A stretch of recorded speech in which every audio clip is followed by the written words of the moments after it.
Concept of degree of freedom.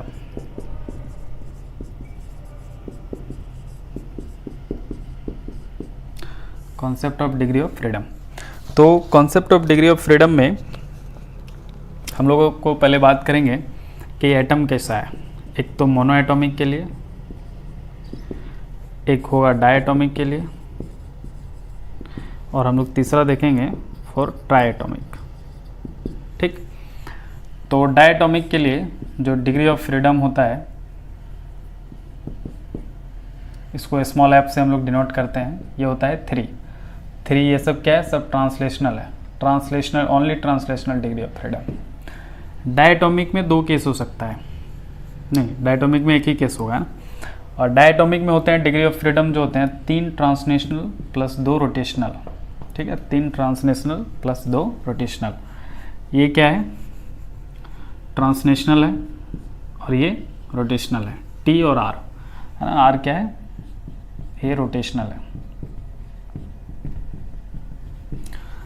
Triatomic में क्या होगा, degree of freedom 3 plus here there will be 2 type of case है ना। Here there will be 2 type of case, 3 + 3 and 1 is 3 + 4। 3 + 3 कब होगा, for linear, and this is for non linear. Linear का मतलब है जैसे एक एटम कांस्टेंट, दूसरा एटम कांस्टेंट, तीसरा एटम।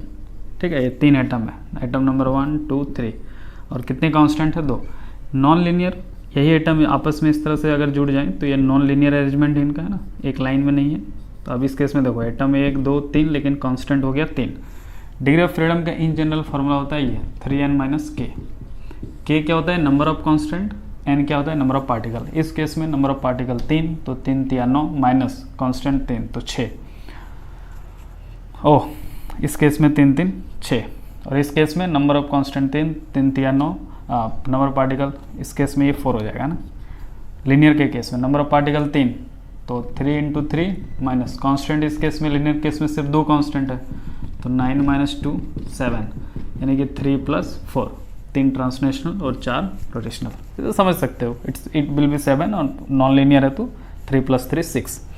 ये सब ट्रांसलेशनल है ना, और ये रोटेशनल ऐड हो रहा है, यहाँ 2 या 4 या 3। यहाँ पे कोई रोटेशनल नहीं, मोनोएटॉमिक में 0, देयर इज नो रोटेशनल। यहाँ पे रोटेशनल कितना है, 0 है। यहाँ पे रोटेशनल, ये यहाँ पे रोटेशनल, ये यहाँ पे रोटेशनल, और ये सबका ट्रांसलेशनल है।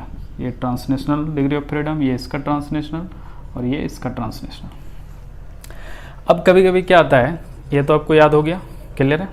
अब कभी कभी आता है, नोट करके याद रखना, अगर वाइब्रेशनल मोड एक्साइटेड हो, अगर वाइब्रेशनल मोड भी क्वेश्चन में बोल दे, ये तो अगर आपको एटम बोल दे तो इतना समझ जाना है, मोनो एटॉमिक सिर्फ बोल दे आपको इतना डिग्री ऑफ फ्रीडम समझ जाना है, डायटॉमिक बोल दे इतना समझ जाना है, ट्राइएटॉमिक में लीनियर बोल दे तो 7 समझ जाना है, नॉन लीनियर बोल दे तो 6 समझ जाना है। लेकिन उसके साथ क्वेश्चन में भी बोल दे कि suppose there is a monoatomic gas and 1 mode of vibration is excited, तो अगर वाइब्रेशनल मोड एक्साइटेड हो गया तो डिग्री ऑफ फ्रीडम होता है 2। For each vibrational mode excited कितना डिग्री ऑफ फ्रीडम, 2। तो अगर एक बोल दिया कि 1 degree of vibrational mode excited है किसी में भी, कोई भी, मान लो ये एक सिचुएशन दिया हुआ है एग्जाम में, डायटॉमिक दिया हुआ है, तो तुम तुरंत डायटॉमिक मतलब 3 + 2 5 कर लिया, लेकिन बोल दिया साथ में कि 1 वाइब्रेशनल मोड भी एक्साइटेड है, तो और 2 जोड़ना पड़ेगा, तो 7 आंसर हो जाएगा। लेकिन बोल दिया 2 वाइब्रेशनल मोड एक्साइटेड है, तो 2 2 4 जोड़ना पड़ेगा, यानी कि 9 हो जाएगा आपका आंसर। समझ पा रहे हैं, यहाँ पे भी किसी केस में अगर वाइब्रेशनल मोड एक्साइटेड बोल दे तो समझ रहे हैं क्या होगा, for each vibrational mode, if 1 vibrational mode add 2 vibrational mode 4, 3 vibrational mode बोला है तो 6 ऐड करो। क्लियर, वाइब्रेशनल मोड, हर एक वाइब्रेशनल मोड के लिए 2 2 ऐड करते जाना है। क्वेश्चन बोला है तो, नहीं बोला है तो फिर ये जनरल है। ठीक, अब इनका फ़ायदा क्या है, हम क्यों याद करें सर डिग्री ऑफ फ्रीडम, इससे क्या, तो एक तो डायरेक्ट डिग्री ऑफ फ्रीडम पूछेगा नहीं, कभी कभी पूछ भी सकता है, लेकिन वो इससे क्वेश्चन देता है। क्या क्वेश्चन देता है सर, किस तरह का क्वेश्चन देता है, कहाँ इस्तेमाल है, वो देख लेते हैं। तो आपको मैं बता रहा हूँ internal energy in terms of degree of freedom, RT और KT, I think it should be RTS। ये होता है इंटरनल एनर्जी। सी वी क्या हो जाएगा, डो वी बाई डो टी, टी हट जाएगा, F by two R. C P कितना हो जाएगा, C V R, C P minus C V equal to R, so it will be C V plus R, so 1 plus F by two R. Gamma कितना हो जाएगा sir, C P by C V, C P by C V यानी कि 1 plus F by two और ये F by to, so 2 F. और इसको और ढंग से लिख सकते हैं हम लोग, थोड़ा और सजाएगा इसका तो ऐसा आता है 1 प्लस 2 बाई एफ। ठीक, ओके। सो देखो डिग्री ऑफ फ्रीडम से इतना सारा काम हो सकता है, समझ पा रहे हो कितना इंपॉर्टेंट है। इसको याद रख लो, U F two R T. अब अगर डिफ्रेंशिएट करोगे टी के रेस्पेक्ट में तो बचेगा एफ बाई टू आर, तो वो हो जाएगा C V, C P C V plus R, क्योंकि आइडियल केस का केस है ये, है ना, ये सारा आइडियल केस पे हम लोग बात कर रहे हैं। So C P minus C V equal to R होता है, वहाँ से gamma C P by C V होता है एडियाबेटिक फैक्टर, उम्मीद करते हैं हम जानते होंगे, है ना। तो आप यहाँ से निकाल सकते हो, जैसे बोल दिया कि एक डायटोमिक गैस है, 2 वाइब्रेशनल मोड एक्साइटेड है। अब हमें सी पी बता दीजिए, तो डायटोमिक, तो degree of freedom 3 plus 2, 2 vibrational mode excited है तो प्लस 2 इंटू 2, तो ये 4 प्लस 4, 5 प्लस 4, तो ये हो गया 9। अब हमें सी पी निकालना है, तो सी पी होता है कितना, C P is 1 plus F by two R, so it 9 by 2, 11 by 2 R. सो ये हो जाएगा सी पी उस गैस के लिए। ठीक, ऐसा किसी भी तरह का क्वेश्चन बना सकता है, उम्मीद करेंगे कि इनको याद रखेंगे तो आप समझ जाएंगे। ठीक, बहुत बढ़िया।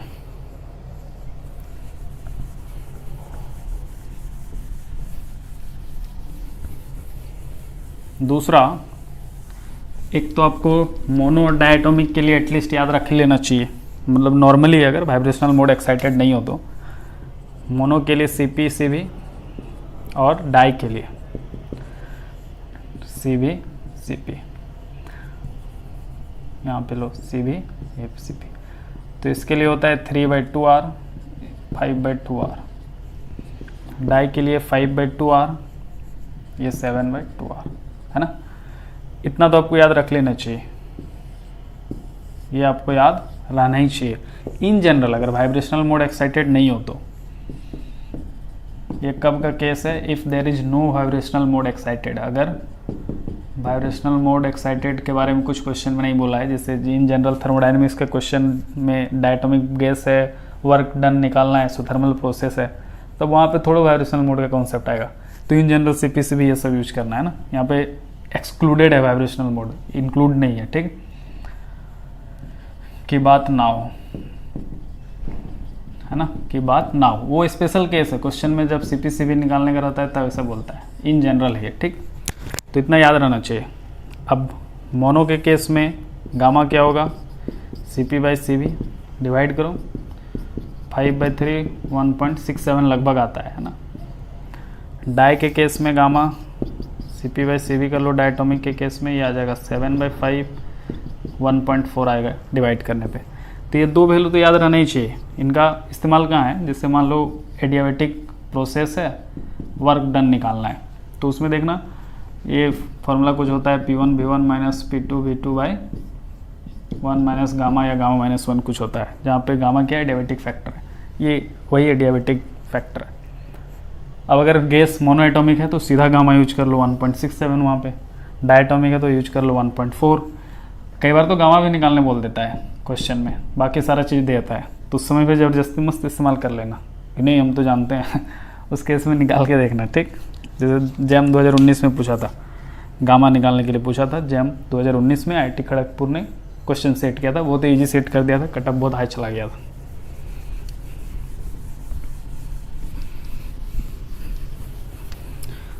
ओके, और एक बात यहाँ पे याद रखना है कि एटॉमिसिटी के साथ जो एडियाबेटिक फैक्टर है वो डिक्रीज करता है ना।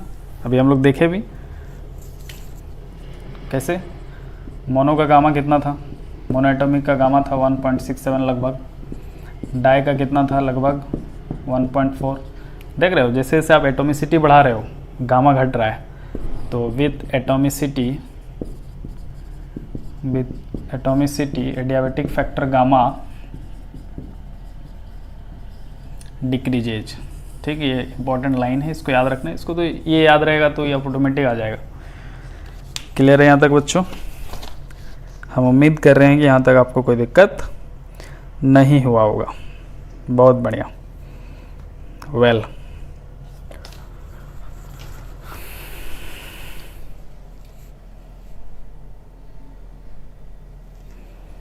ओके। सो नेक्स्ट आते हैं हम लोग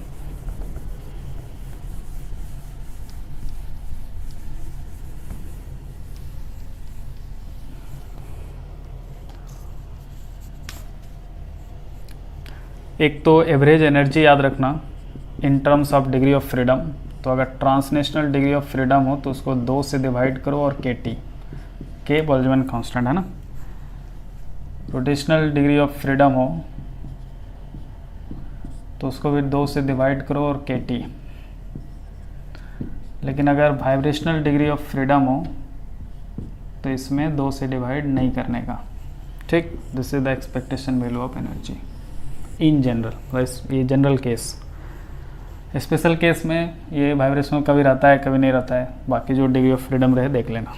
ठीक, मोनोएटॉमिक डायटॉमिक जिसका निकालना हो उतना डिग्री ऑफ फ्रीडम डालो और एवरेज एनर्जी निकल जाएगा। बाकी हम ये सब निकालने सिखा दिए हैं, transnational, rotational, vibrational degree of freedom, है ना। ठीक, उसके अकॉर्डिंग निकाल लेगा एक्सपेक्टेशन वैल्यू एनर्जी की। एक एग्जांपल देके समझा दें, जैसे डायटॉमिक गैस, या चलो और हार्ड ले लेते हैं, ट्राइएटॉमिक, या इसी को पॉलीएटॉमिक बोलते हैं। ट्राइएटॉमिक मान लो पॉलीएटॉमिक है इन जनरल। नॉन लीनियर भी बोल दिया, कैसा है नॉन लीनियर, और बोला कि 1 वाइब्रेशनल मोड एक्साइटेड भी है। इतना सारा डाटा है, 1 वाइब्रेशनल मोड एक्साइटेड भी है। इसका बता दीजिए थर्मल इक्विलिब्रियम पे कितना थर्मल एनर्जी होगा, expectation value of thermal energy at equilibrium temperature T। तो भैया देखिए ट्राइएटॉमिक है। अच्छा, ट्रांसनेशनल तो डिग्री ऑफ फ्रीडम 3 ही होता है सबके लिए। नॉन लीनियर है तो रोटेशनल हो जाएगा 3, लीनियर के लिए 4 हो जाता है ट्राइएटॉमिक में, नॉन लीनियर के लिए ट्रांसनेशनल भी 3 हो जाता है। 1 वाइब्रेशनल मोड एक्साइटेड है तो 1 वाइब्रेशनल मोड के लिए डिग्री ऑफ फ्रीडम 2। फॉर्मूला में बैठा दीजिए 3/2 kT, 3/2 kT, वाइब्रेशनल का 2 आ गया तो ये 2 kT। 1.5 और 1.5 3 हो गया, 3 और 2 5 हो गया तो ये 5 kT। तो this is the expectation value for this case of the energy of this case. Clear है बच्चों? आशा कर रहे हैं कि आप ये चीज़ समझ पा रहे होंगे। ठीक, कोई दिक्कत नहीं, एकदम एक नंबर। अब तुम लोग एग्जाम में ना, मतलब जो तुम लोग जनरली पढ़ता है 3/2 kT, हमने पार्ट 1 में भी बताया है, वो मोनोएटॉमिक गैस के लिए है ना। वो किसके लिए है? मोनोएटॉमिक गैस के लिए। जो तुम लोग अभी पढ़ाए हैं, एक देखना ऐसे एक्सपेक्टेशन वैल्यू ऑफ एनर्जी लिखाए होंगे 3/2 kT पार्ट 1 में, लेक्चर 1 का पार्ट 1 में। ये किसके लिए है? Monoatomic gas with no vibrational mode excited. Vibrational mode है क्या यहाँ पे? एक्साइटेड नहीं है।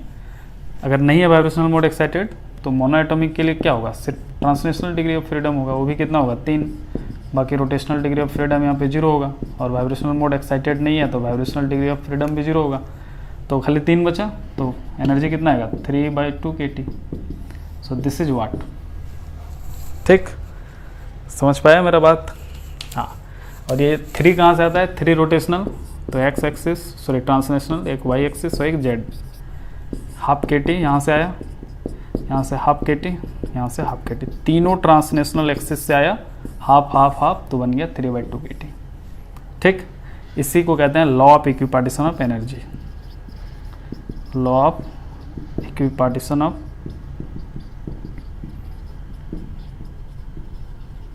एनर्जी क्या बोलता है? Law of equipartition of energy, the degree of the energy, the average energy of the system at equilibrium temperature T the thermal energy of the system at equilibrium temperature T is half kT each degree of freedom, half kT each degree of freedom. 3 degree of freedom है translational में, तो half from each degree of freedom, तो half half half 3/2 kT energy total हो जाएगा। ठीक, okay well 1D के लिए क्या हो जाएगा हाफ kT, 2D के लिए kT, 3D के लिए 3/2 kT है ना। अब ये बोल रहे सर यहाँ की कहाँ ऐसे कौन से याद ना 1D 2D 3D मत करना कंफ्यूज आ जाएगा तुम लोग। ठीक, अब आता है मैक्सवेल वेलोसिटी डिस्ट्रीब्यूशन। हालांकि इसका हम कुछ पार्ट पहले ही बता दिए, VRMS मोस्ट प्रोबेबल और average velocity. Anyway Maxwell velocity distribution तो बेटा इसमें याद क्या रखना है तुमको वो मैं बता देता हूँ।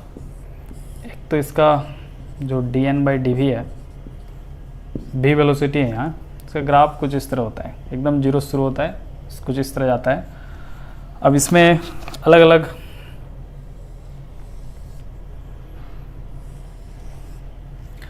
अलग देखो पीक है, ये वेलोसिटी है ना, वेलोसिटी है ये एक्स एक्सिस में, ये यहाँ पे इसका मोस्ट प्रोबेबल वेलोसिटी है। मान लो ये है ग्राफ 1, ग्राफ 2, ग्राफ 3। ग्राफ 1 का most probable velocity VP1, graph 2 का मोस्ट प्रोबेबल वेलोसिटी VP2, इसका VP3। अब हमको बताओ VP1 बड़ा है कि VP2? ऑफकोर्स VP1 बड़ा है, उससे बड़ा VP2, उससे बड़ा VP3।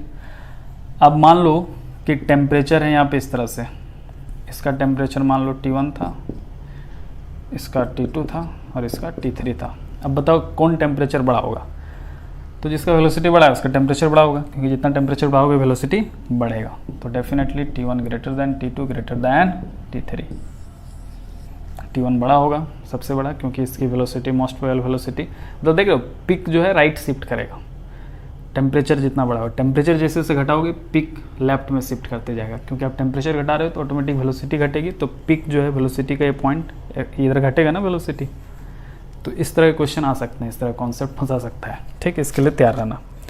एक ऐसा ही सेम एनालॉजी हम लोग वहाँ पे भी किए थे इससे पहले ब्लैक बॉडी रेडिएशन में। ब्लैक बॉडी रेडिएशन में भी जो एनर्जी डेंसिटी और लैम्डा होता है, तो उसमें भी एनर्जी डेंसिटी और लैम्डा में ऐसे अलग अलग ग्राफ ड्रॉ कर सकते हो। ये एक का लैम्डा मैक्स, दूसरे का, तीसरे का। तो यहाँ ये होता है lambda max into T equal to constant, यानी कि लैम्डा टी के इन्वर्सली प्रोपोर्शनल होता है। तो इसका लैम्डा सबसे बड़ा है तो इसका टेम्परेचर सबसे कम होगा। मतलब ये अगर T1 है, ये अगर T2 है, ये अगर T3 है, एट डिफरेंट टेम्परेचर ये ग्राफ खींचा गया है, एक्सपेरिमेंटल ग्राफ। ठीक है, उसका मतलब ये है। तो इस केस में रिवर्स है, delta max T equal to, तो इस केस में T1 छोटा होगा और ये हो जाएगा केस, T3 सबसे बड़ा होगा ये वाला, क्योंकि उसका लैम्डा सबसे छोटा है, उसका इसका लैम्डा है, उसका इसका लैम्डा है। ये लैम्डा एक्सिस है ना इसलिए, और ये रिलेशन होता है उसमें ब्लैक बॉडी में। तो इन सारी चीज़ों पे क्वेश्चन आ सकते हैं।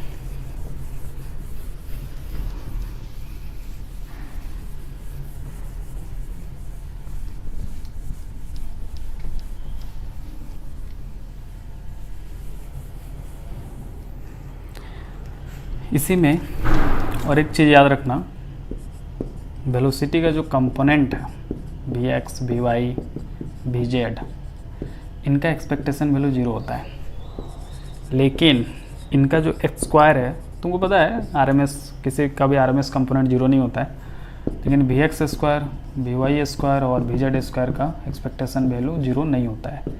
ये आपका हो जाता है Boltzmann constant Kb into T by mass of the particle. इस पर भी जैम में क्वेश्चन पूछा जा चुका है, पूछ सकता है। क्वेश्चन इस तरह बन सकता है कि मान लो कोई एक फंक्शन दे दिया f equal to Vx plus Vx square minus Vy by Vz square, और तुम बोल देगा कि इसका एक्सपेक्टेशन वैल्यू बताओ, तो लगा दो सब में एक्सपेक्टेशन वैल्यू,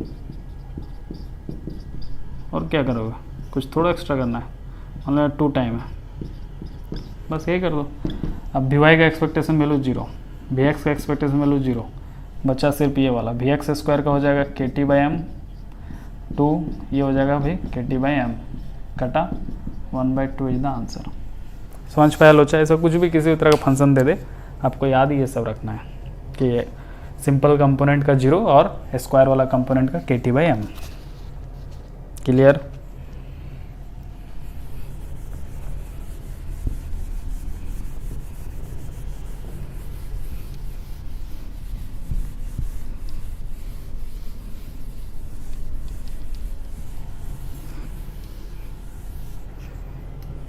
ठीक।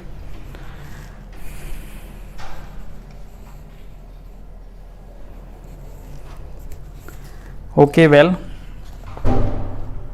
इसके बाद जो मैक्सवेलियन वेलोसिटी डिस्ट्रीब्यूशन है उसका आपको अगर आप चाहें तो ये फॉर्मूला याद रख सकते हैं। जो मैक्सवेल वेलोसिटी डिस्ट्रीब्यूशन का dn भी है, जो dn है वो dn कितना होता है 4 पाई n AQ e⁻⁻b v square, ये इनटू में v स्क्वायर और ये dv। ये वॉल्यूम नहीं है ना, ये वेलोसिटी है, ध्यान रखना। यहाँ पे भी क्या है, ये वेलोसिटी है, वॉल्यूम नहीं है ना, वेलोसिटी डिस्ट्रीब्यूशन होता है ना यहाँ पे। ठीक है, ए और बी कांस्टेंट का एक वैल्यू होता है पर्टिकुलर। आप चाहें तो इस डिस्ट्रीब्यूशन को याद रखें, इसे मुझे आज तक याद नहीं हुआ, आप चाहें तो याद रख सकते हैं। I don't have any trick for that.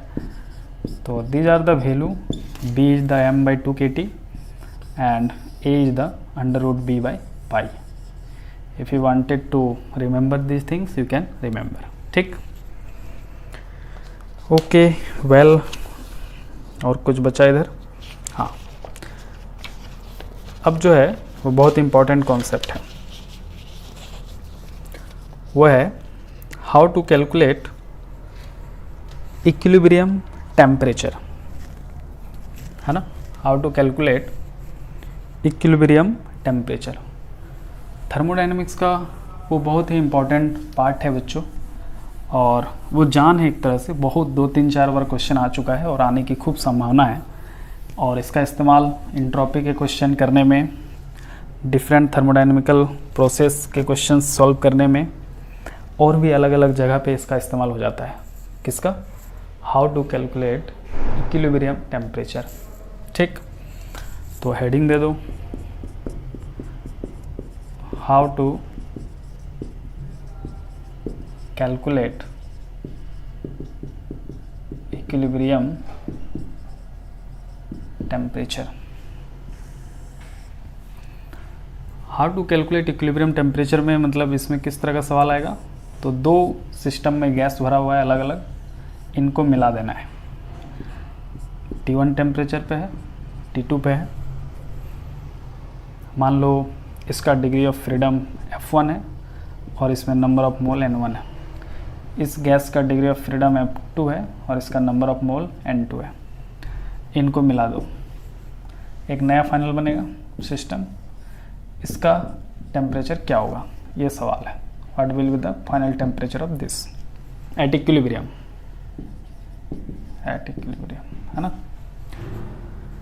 तो बच्चों इसमें हम लोग क्या कॉन्सेप्ट यूज करते हैं, एक ही कॉन्सेप्ट है, कंजर्वेशन ऑफ एनर्जी यूज करते हैं। क्लास 11 से आपको पता होगा। तो टोटल जो थर्मल एनर्जी है initial, that will must be equal to total final thermal energy. Initial thermal energy must be equal to final thermal energy. So initial thermal energy कितना होगा, इसकी एनर्जी कितनी होगी, तो degree of freedom F1/2 number of mole N1। एक मोल के लिए अगर लिखना होता तो F1/2 kBT, ये एक मोल का एनर्जी हो गया। F1 डिग्री ऑफ फ्रीडम है तो, लेकिन N1 मोल है इसमें, तो N1 kB और टेम्परेचर है T1। दूसरा का कितना हो जाएगा, degree of freedom F2/2 number of mole N2 kB and temperature है T2। फाइनल एनर्जी कितना होगा, 1/2 तो रहेगा, kB रहेगा, फाइनल टेम्परेचर T रहेगा। अब क्या हम लोग N1 F1 को कैसे लिखेंगे, तो ये देखो N1 F1 plus N2 F2, है ना। यहाँ पे ये क्या आ जाएगा, N1 F1 plus N2 F2। ठीक है बच्चों, इस फॉर्मूला को आप सॉल्व कर लें तो आपका T निकल जाएगा। T निकलेगा कि नहीं, निकल जाएगा ना, क्योंकि N1 F1 T1 मालूम है इस सिस्टम का, N1 F2 T2 मालूम है, तो बाकी सब कांस्टेंट है और T निकल जाएगा। kB क्या होता है, Boltzmann constant, 1.38 10⁻⁻³ joule per second. R होता है gas constant 8.314 in SI unit joule per mole पर केल्विन, जूल पर मोल पर केल्विन। ठीक, बहुत बढ़िया। अब देखो, अगर मोनोएटॉमिक गैस बोल दिया, इसी से अब जनरल केस गैस अगर मोनोएटॉमिक है तो तुमको डिग्री ऑफ फ्रीडम निकालने हम सिखाएं। मोनोएटॉमिक के लिए डिग्री ऑफ फ्रीडम 3। तो मान लो ये पहला वाला अगर मोनोएटॉमिक बोल दिया तो F1 3, दूसरा भी मोनोएटॉमिक बोल दिया तो F2 भी 3। लेकिन पहला मोनोएटॉमिक बोल दिया, दूसरा डायटॉमिक बोल दिया तो ये हो जाएगा 5, ये हो जाएगा 3। दोनों डायटॉमिक बोल दिया तो F1 F2 दोनों 5-5 ले लेना। और नंबर ऑफ मोल दिया रहता है कि पहला first mole is 1, first gas is 3 mole, second gas is 2 मोल। और ये पढ़ लेना कि दोनों गैस मोनोएटॉमिक है तो दोनों का degree of freedom F1 F2 3 हो जाएगा। दोनों का डिग्री ऑफ फ्रीडम अगर डायटॉमिक है तो 5 हो जाएगा, एक मोनो दूसरा डाई, पहला डाई दूसरा मोनो। देख लेना कि किसको मोनो बोल रहा है किसको डाई, या दोनों मोनो दोनों डाई, उसके अनुसार F1 F2 लिख लेना और नंबर ऑफ मोल दिया रहेगा। डिग्री ऑफ फ्रीडम डायरेक्ट नहीं दिया रहता है, वो बोलता है कि कौन सा गैस है, मोनो है डाई है, उससे आपको पकड़ना है डिग्री ऑफ फ्रीडम। बाकी नंबर ऑफ मोल और T1 T2 ये सब डायरेक्ट दिया रहेगा। चलिए, ये उम्मीद करते हैं कि आप इस चीज़ को समझ पाए होंगे। अति है ना, इम्पोर्टेंट टॉपिक था ये, और you should remember this is very easy, this the law of conservation of energy. Okay,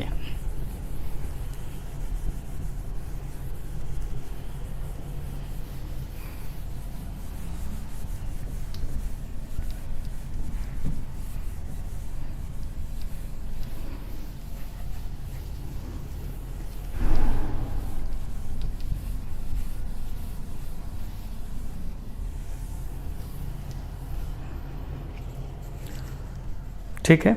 तो ये था हमारा एक इम्पॉर्टेंट पार्ट। उसके बाद ये सारा जो काम था वो आइडियल गैस के लिए था। अभी तक हम लोग जो भी अभी तक का सारा बात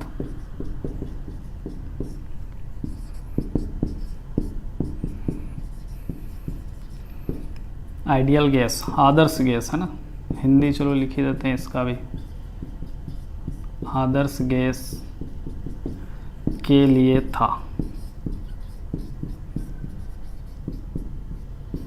so please don't get confuse. अभी तक का सारा केस किसके लिए था? आइडियल गैस के लिए था। ठीक, अब रियल गैस का भी बात करेंगे, कुछ और होता है उसमें। ठीक है, आइडियल गैस का इक्वेशन मालूम है कि नहीं? बहुत बच्चा तो वो भी नहीं याद रहता है, PV = nRT है ना। रियल गैस का इक्वेशन कुछ और होता है मेरे यारों। एक कॉन्सेप्ट है मीन फ्री पाथ, और इसमें भी IIT-JEM में मीन फ्री पाथ में क्वेश्चन पिछले सालों में पूछ चुका है, और उम्मीद करते हैं कि भविष्य में भी क्वेश्चन पूछे। तो देख लीजिए मीन फ्री पाथ क्या है। इसको लैम्डा से डिनोट करते हैं, और लैम्डा का वैल्यू होता है 1/√2 n पाई d²। ठीक, अगर आप प्रेशर और टेम्परेचर के टर्म में लिखना चाहें तो ये हो जाता है आपका kT/√2 पाई d², और ये P pressure in terms of pressure. सो यहाँ पे क्या है, n नंबर डेंसिटी है, number of particle per unit volume, number of mole नहीं है। देखो थर्मोडाइनमिक्स में हम लोग 2 n यूज करते हैं, एक यूज करते हैं नंबर डेंसिटी के लिए स्मॉल n को, और एक मोल के लिए, नंबर ऑफ मोल के लिए। तो प्लीज़ डोंट गेट कन्फ्यूज, यहाँ पे n नंबर डेंसिटी है। तो ये है इन terms of n number density, in terms of number density है ना, और ये है इन terms of temperature and pressure. तो ये बहुत इम्पॉर्टेंट है, याद रखना है ना, इन terms of temperature and pressure. D क्या है? Diameter, not radius, diameter of the gas molecule. Radius नहीं है ना, रेडियस रहेगा तो आर स्क्वायर हो जाएगा बाई 2, 2 का स्क्वायर 4 ऊपर चला जाएगा। ठीक, तो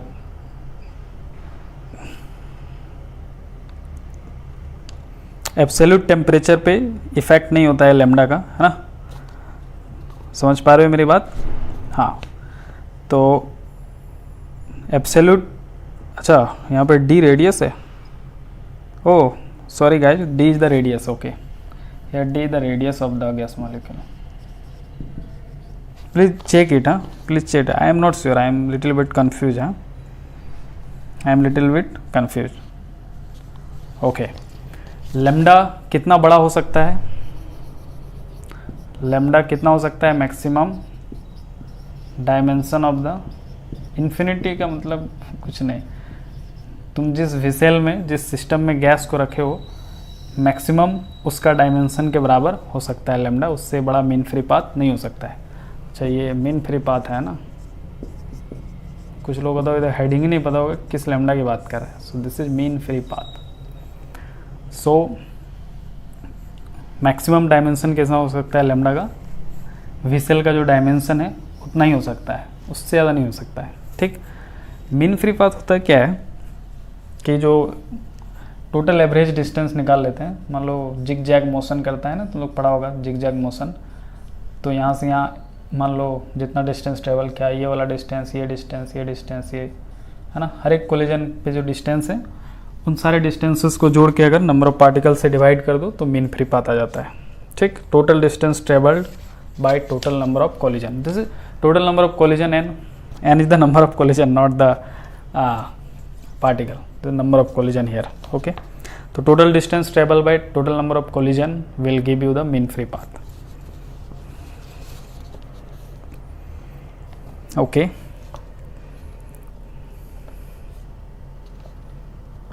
Well,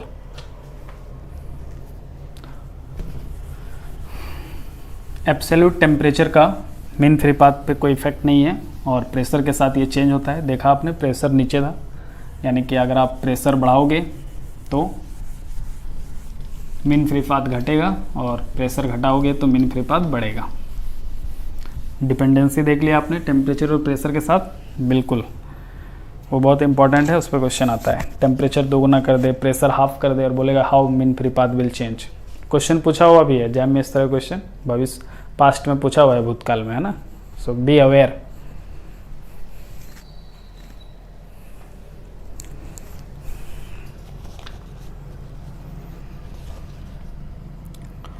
एक है real gas,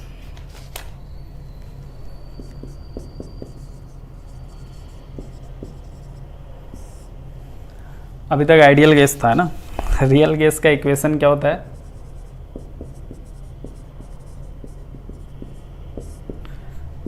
P plus A square by V, V minus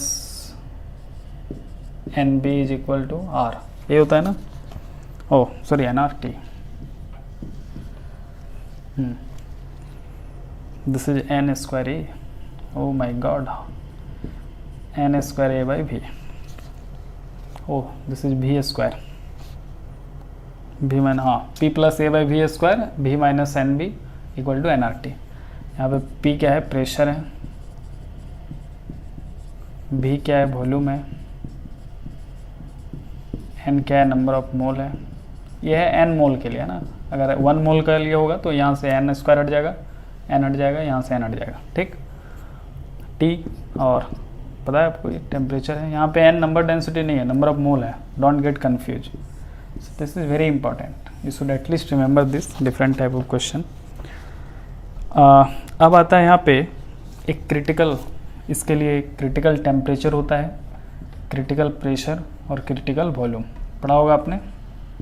अब ये कैसे निकालते हैं उसके हम लोग डिस्कस नहीं करेंगे, बट टीसी, पीसी और वीसी होता है, इनके आपको फार्मूला एटलीस्ट याद होने चाहिए। ये होता है 8A/27 RP, ये होता है A/27 B स्क्वायर, और VC होता है only 3B। So you should definitely remember these 3 things, TC is 8A by 27 RB, PC is A by 27 B square, and VC is 3B. But this is for this gas. If the expression of the gas will change, then all three things will change, है ना, और आपको वो निकालने आना चाहिए. Next, one important is how to find TC, VC and PC. ठीक है, अगर कोई भी एक जनरल दिया हुआ है तो आप कैसे निकालेंगे, तो वो भी एक इम्पॉर्टेंट है. कोई जनरल एक्सप्रेशन दे दे तो क्या करें. ये तो स्टैंडर्ड है, इस इक्वेशन के कॉरस्पॉन्डिंग ये सब वैल्यू है. 8A by 27 RB, A by 27 B square and 3B. In general, for any expression, for any general expression, how to find PC, TC, VC. ठीक, तो सबसे पहले क्या करना है आपको, स्टेप 1 में पॉइंट ऑफ इन्फ्लेक्शन निकालना है. क्या निकालना है, point of inflection. Point of inflection क्या होता है, dP by dV equal to 0 and d square P by dV स्क्वायर इक्वल टू 0. यानी प्रेशर को वॉल्यूम से डिवाइड कर दीजिए एक बार और उसका दूसरा डेरिवेटिव ले लीजिए. दो इक्वेशन आएगा, equation number 1, equation number 2. These are known as point of deflection. यहाँ से जो P के वैल्यू आएंगे कोरस्पॉन्डिंग, है ना. अब इसके बाद क्या करना है, divide equation 2 by 1 you get VC and put it in 1 you get TC and put both in P equal to whatever given you will get PC. अब स्टेप 2 में 2 को डिवाइड कर दो 1 से. ठीक, वहाँ से जो भी V का वैल्यू आएगा, जो भी V का वैल्यू आएगा वो होगा VC. ऐसा करने पे V का वैल्यू आ जाएगा, वो जो भी आएगा सब कांस्टेंट के टर्म में आएगा. मतलब कोई एक दूसरे पे डिपेंड नहीं रहता है, देखा ना. अभी TC, PC, VC सब कोई एक दूसरे पे डिपेंड नहीं था. ऐसा नहीं है कि TP पे डिपेंड कर, सब इंडिपेंडेंट है एक दूसरे से, है ना. तो जब डिवाइड करोगे तो आ जाएगा V आ जाएगा और बाकी सारा कांस्टेंट फैक्टर एक तरफ आ जाएगा, यानी कि वो VC हो गया. ठीक, क्रिटिकल वॉल्यूम. अब क्या करना, स्टेप 3 में इस VC को पुट कर देना इक्वेशन 1 में. Put it in equation 1 you will gate, क्योंकि देखो VC जो भी होगा वहाँ पे जो भी V होगा उसको VC बना देना और VC की जगह पे ये वैल्यू पुट कर देना. तो वहाँ से V खत्म, यहाँ पे सिर्फ P और T था, सॉरी V और T था. अब VC डाल दिया वहाँ पे V की जगह पे तो सब खत्म हो गया, सब कांस्टेंट हो गया और बचा सिर्फ T. तो अब जो भी T होगा और एक तरफ सारा कांस्टेंट फैक्टर आ जाएगा, है ना. तो वो T क्या बन जाएगा, TC बन जाएगा. और स्टेप 4 में TC और VC को पुट कर देना. फाइनल इनिशियल जो P इक्वल टू जो दिया हुआ था, कोई भी एक एक्सप्रेशन P इक्वल टू इसे कुछ भी दिया होगा ना, है ना. तो put TC and VC in initial expression you will gate, क्योंकि जैसे इनिशियल एक्सप्रेशन में जो T और V है उसको TC बना देना, V को VC बना देना और TC VC का उसके जगह वैल्यू पुट कर देना, तो सब कांस्टेंट हो जाएगा. ठीक है, और P इज इक्वल टू सारा कांस्टेंट टर्म, तो P इक्वल टू सब कुछ कांस्टेंट, वो बन जाएगा PC, है कि नहीं. इनिशियल एक्सप्रेशन जो दिया हुआ था उसमें, नॉट 1 2. ठीक, तो ये लॉजिक याद रहेगा कैसे निकालने हैं for any general gas. Okay,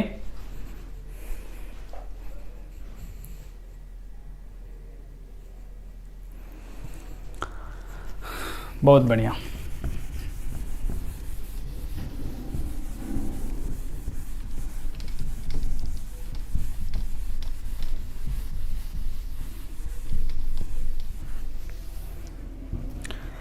next है जूल थॉमसन कोफिशिएंट. क्वेश्चन पूछा नहीं है बट भविष्य में पूछने की संभावना है. Joule Thomson coefficient, this is denoted by mu. Mu is dt by dp, ठीक, and this can also be written as 1 by cp 2a by RT minus b। A and B क्या है, जो रियल गैस में constants थे वो सब। ये है Joule Thomson rate, dt by dp rate. So dt by dp is 1 by cp 2a by RT minus b। एक यहाँ पे होता है temperature of inversion, TI, temperature of inversion. Temperature of inversion का वैल्यू होता है 2a by capital R small b। Temperature of inversion का value कितना होता है, 2a by RB, ठीक। b is the gas constant, वो जो b था ना इक्वेशन में वो। यहाँ पे याद क्या रखना है कि अगर T लेस देन Ti हुआ तो कूलिंग और T ग्रेटर देन Ti हुआ तो हीटिंग। जो जनरल टेम्परेचर है वो अगर ग्रेटर देन Ti हो गया, temperature of inversion that is 2a by RB, तो इसको हीटिंग का केस बोलते हैं। और अगर T लेस देन Ti हुआ तो इसको बोलते हैं कूलिंग का केस। अगर temperature less than inversion temperature हुआ तो कूलिंग और ग्रेटर देन इन्वर्जन टेम्परेचर हुआ तो हीटिंग, ठीक। बहुत बढ़िया। अब है next basic concepts of thermodynamics, and I must believe you should remember that one also.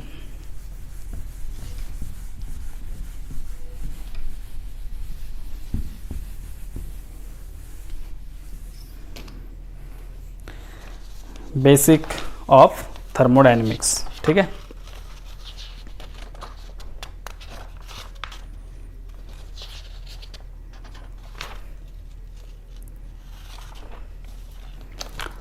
तो बेसिक कॉन्सेप्ट ऑफ थर्मोडायनेमिक्स में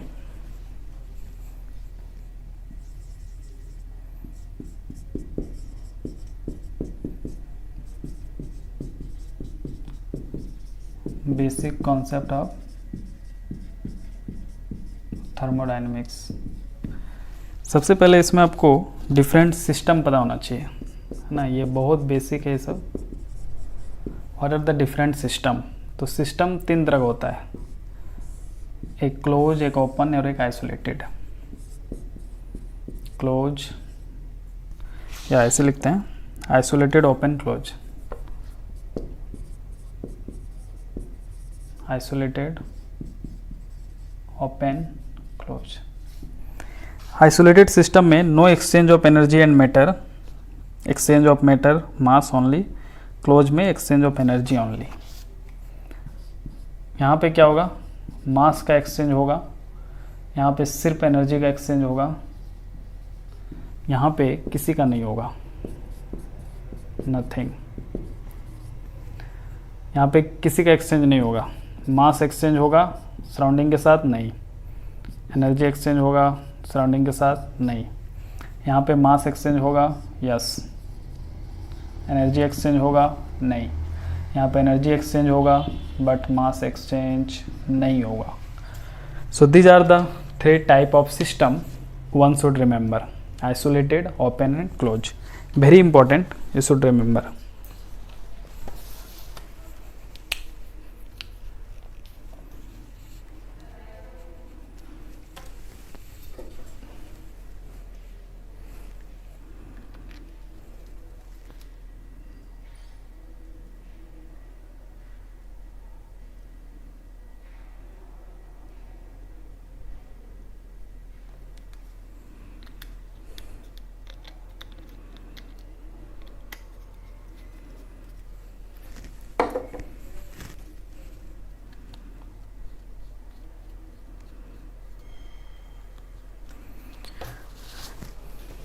okay, so sorry for disturbing you guys. थोड़ा मार्कर का इंक कम हो गया था, मुझे लगा इसको डालना चाहिए, ठीक। तो these are the three type of system you should remember. Next, extensive और इंटेंसिव क्वांटिटी, है ना, या पैरामीटर्स, ये सब बेसिक्स है ना। इंटेंसिव और extensive variable, types of variable.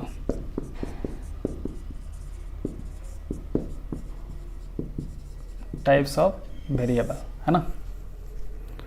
तो टाइप्स ऑफ वेरिएबल में एक आता है इंटेंसिव और एक एक्सटेंसिव। इंटेंसिव और दूसरा आता है एक्सटेंसिव। इंटेंसिव वेरिएबल में that those variable which doesn't depends upon mass and number of particle, number of mass and particle depend करेगा नहीं, don't depend, doesn't depend, independent of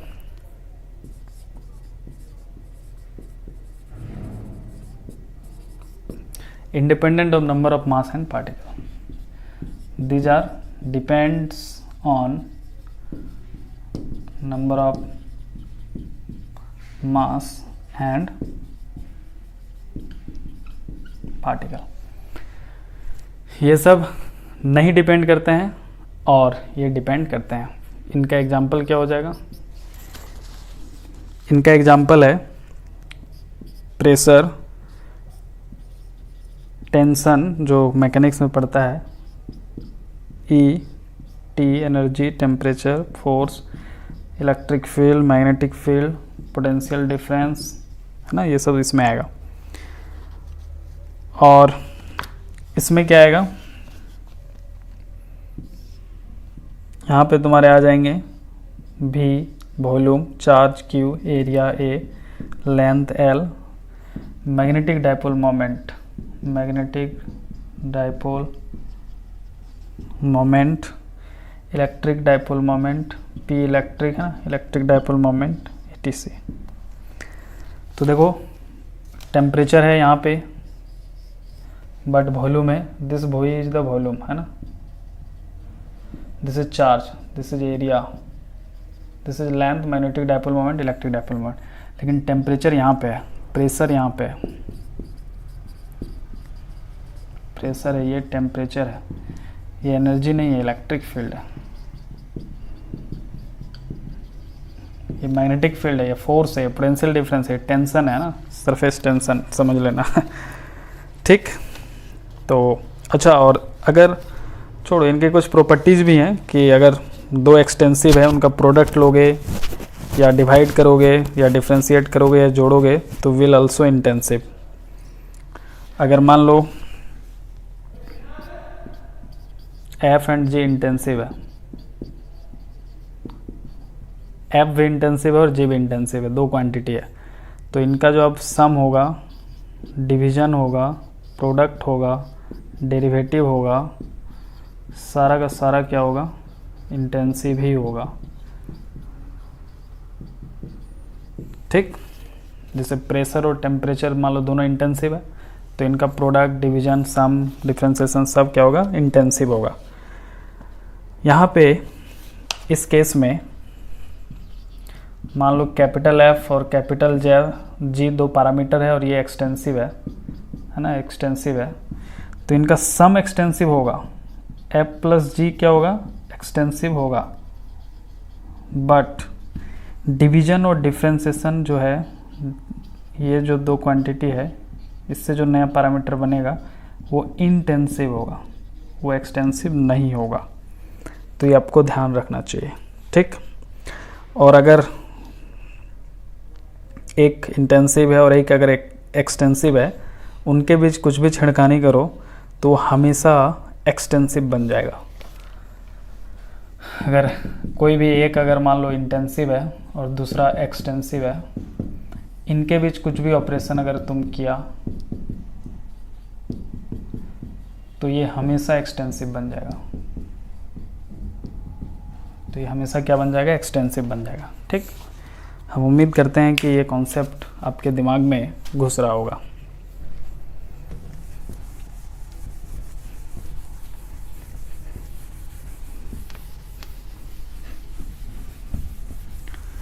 next class यानी कल हम लोग बात करेंगे